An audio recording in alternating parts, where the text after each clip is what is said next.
Hello dear students, good morning. Today our topic is what happened to the local schools. So when British decided to introduce English education here, what happened to the local schools we have to discuss. And here the first area, page number 101, we can discuss. You know that how children were taught in pre-British times. That means before the British arrival in India. Have you ever wondered whether they went to schools? And if there were schools, what happened to these under British rule?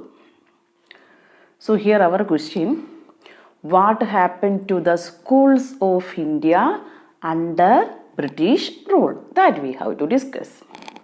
So before entering that, we have to discuss the report of William Adam.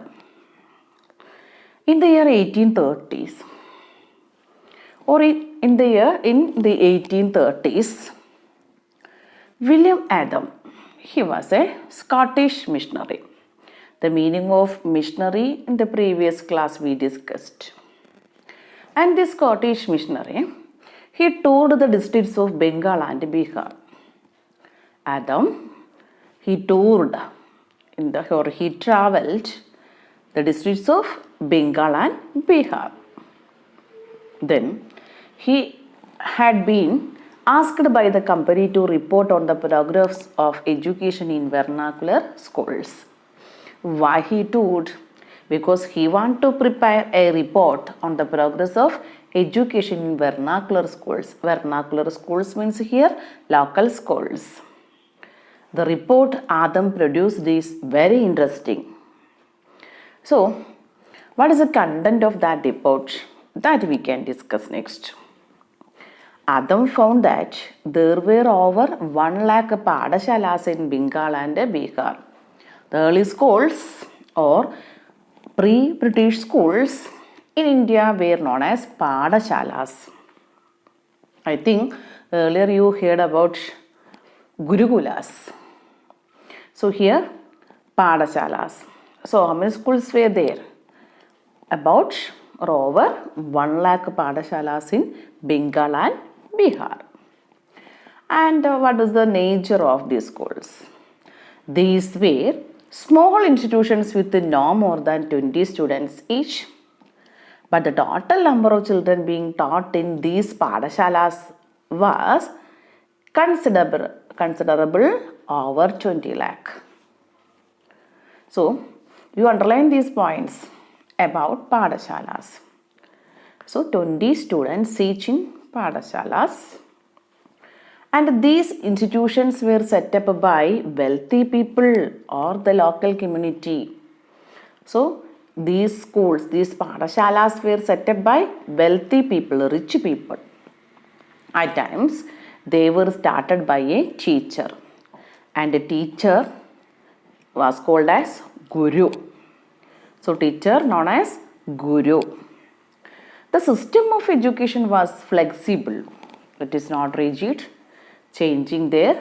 So, that system of education, Padashala, system of education was flexible. Only few things that you associate with the schools today were present in the Padashalas at that time. At present, in the schools, there were books, separate buildings, benches, desks, then smart boards are there, computers are there. So, at that time, there were no these type of things.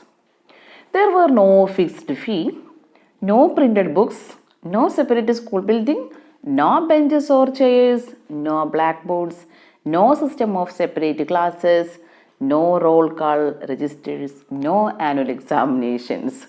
I think you liked this type of system. There is no annual examinations and no regular timetable. That was the system. So, in some places, classes were held under a banyan tree. So, under a banyan tree, students, they sat on the ground, in front of them Guru, and from this Guru orally taught them. So here, in some places, classes were held under a banyan tree. In other places, in the corner of a village, a shop or temple, or at the Guru's home. So that is Gurukulas. Guru's home also considered as Padashala. Fee depended on the income of parents. At that time, fee depended on the income of parents. The rich had to pay more than the poor. Then what type of a teaching? Teaching was oral. And the Guru decided, Guru means here teacher. He decided what to teach. Syllabus, there were no particular syllabus. Guru decided what to teach. In accordance with the needs of the students. In accordance with the needs of the students, Guru decided the syllabus. Students were not separated out into different classes. All of them sat together in one place. There is no first standard, second standard separate. All students, they sat together in one place. Guru interacted separately with the groups of children with different levels of learning. So, according to the different levels of learning, Guru interacted them separately. And Adam discovered that this flexible system was suited to local needs.